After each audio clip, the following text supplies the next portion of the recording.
Latest on transfer news sanibona bafethu uvane lo. Amathimba amaningi ayathenga abe yakhe team iyathenga na. Kanje ngeindaba ehamba phambili ke namhlanje regarding i-star player sanina seStelis bafethu. Remember ke George Motlow was recently released by iKaizer Chiefs after ke iKaizer Chiefs ingayirenewanga icontract yakhe uGeorge Motlow. So uGeorge Motlow bafethu ube yi-free agent. I spoke about uGeorge Motlow potentially joining inina iStelis. So namhlanje ke iStelis sidecide ukuthi ke ba announce umdlalo wabo oyistar sangempela. And lento lo ngiyayithanda lento le eyenziwa iStelis. iStelis sishaya i-rebuild yangempela yabo. Let's hope they are going to build a team around yena uGeorge Motlow. Let's hope umjidi uzothola ama minutes because if you remember he didn't really get game time kwiKaizer Chiefs. Maybe we are about to see the full potential yakhe uGeorge Motlow uma eseyodlala ngaphansi kwesandla sikabani nasi kaKevin Hunt. Yabo, let's hope uKevin Hunt uzokwazi ukuthi ke unlock the full beast uyena uGeorge Motlow. Bagcinanga uku-announce namhlanje yena uGeorge Motlow. Ba-announce i-loan eqhamuka kwiMamelodi Sundowns. I spoke about uTerence Mashego bafethu.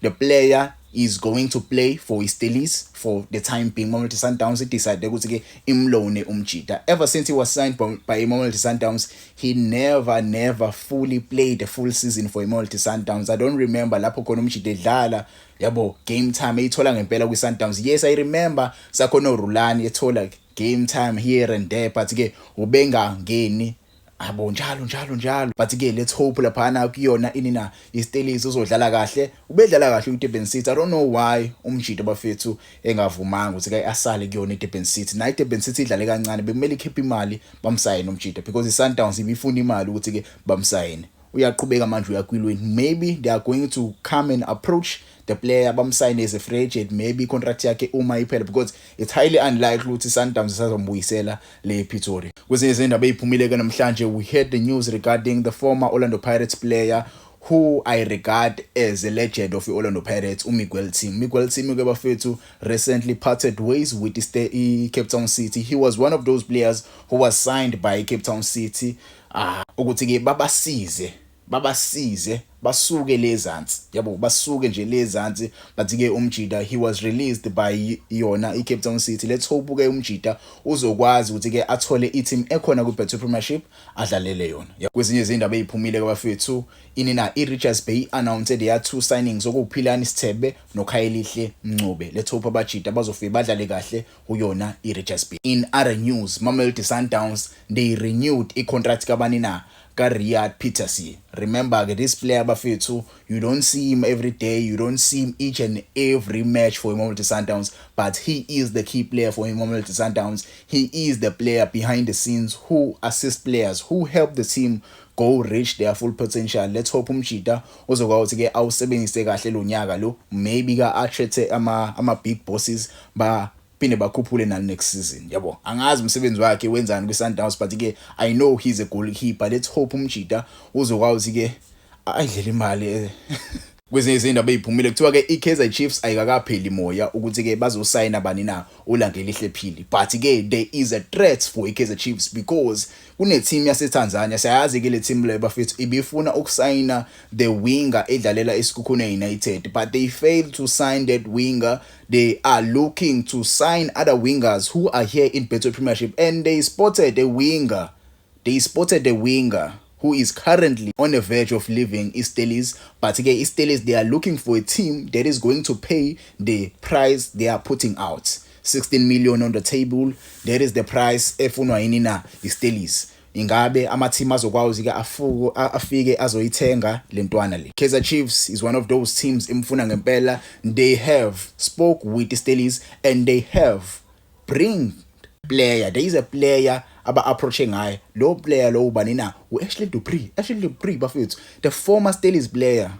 The former Stelis player is part of the deal in signing ubani na uLangelihle Phili. But ke Young Africans SC they want a player. Ingabe Young Africans SC izoyihajeka in le deal. Ingabe they are going to sign uLangelihle Phili, but ke asazi. It's up to the player because the player have to accept the deal.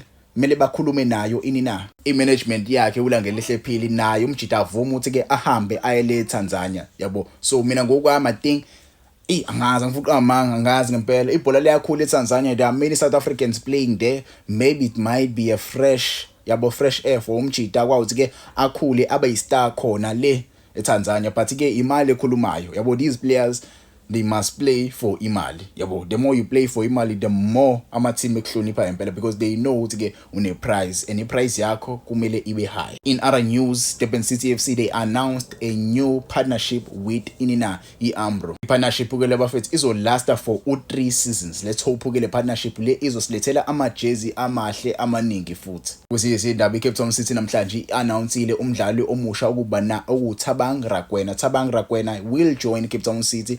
Kahle he is a Cape Town City player currently. Umjida, let's hope uzofika adlale kahle kuyona inina i-Cape Town City. They are announcing many players same as last season. Let's hope these players, they are going to help them. Kwezinye izindaba, Knox Motives currently he's a free agent, but again there are many teams akhona le eZimbabwe amfunayo. Currently the teams desamfunayo eZimbabwe inina iChangle United ne-FC Hunters. Umjida currently uyi-free agent. Keep that in mind. Let's hope he will make a better choice. He's 32 years old. He's a very very good striker this one. So let's hope uzokwazi ke ajoine i-team ekahle for yena. Mina nguyena bengizofibeka mhlawumbe ama-team akhona ku-FND kuwadlalele.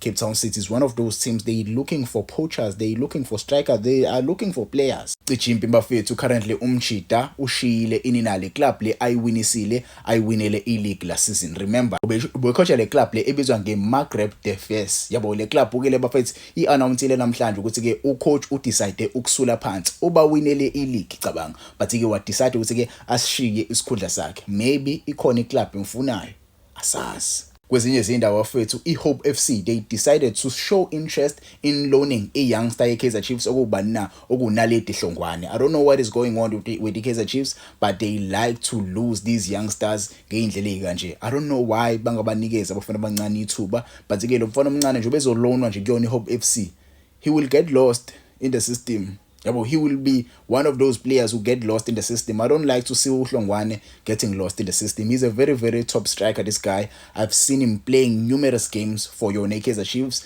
your TTC. Yabo, let's hope Kaizer Chiefs, they are going to do the right thing. Kaizer Chiefs, they are blessed with having good strikers. They have Igodaro, they have Flavio Silva, they have Lumchita Lobafetu, Utuba. Yabo, they have many strikers. Even Khanyisa Mayo is a very, very good striker. Yabo, it's a pity for a young boy who take udlalela i-Kaizer Chiefs. Maybe ke Kaizer Chiefs might do into ke engcono ukuthi bamdayise umfana omncane, not ke bamlone, he will get lost in the system. And iHope FC idlala le iyodlala kwi-NFD. Yabo, kwezinye izindaba eziphumile iMarumo Gallants iconfirmile ke the list of players ababadedelayo okuba kuLebogang Maboja, Washington Arubi, Katekane Mhlongo, Siyabonga Nhlapo, Edson Khumalo, Lucky Sithole, Bareng Ledwaba noJason Clifford. Umhlongo uyojoin iTS Galaxy, Clifford ajoin iSwelele Arubi. He is signed for iCaps United.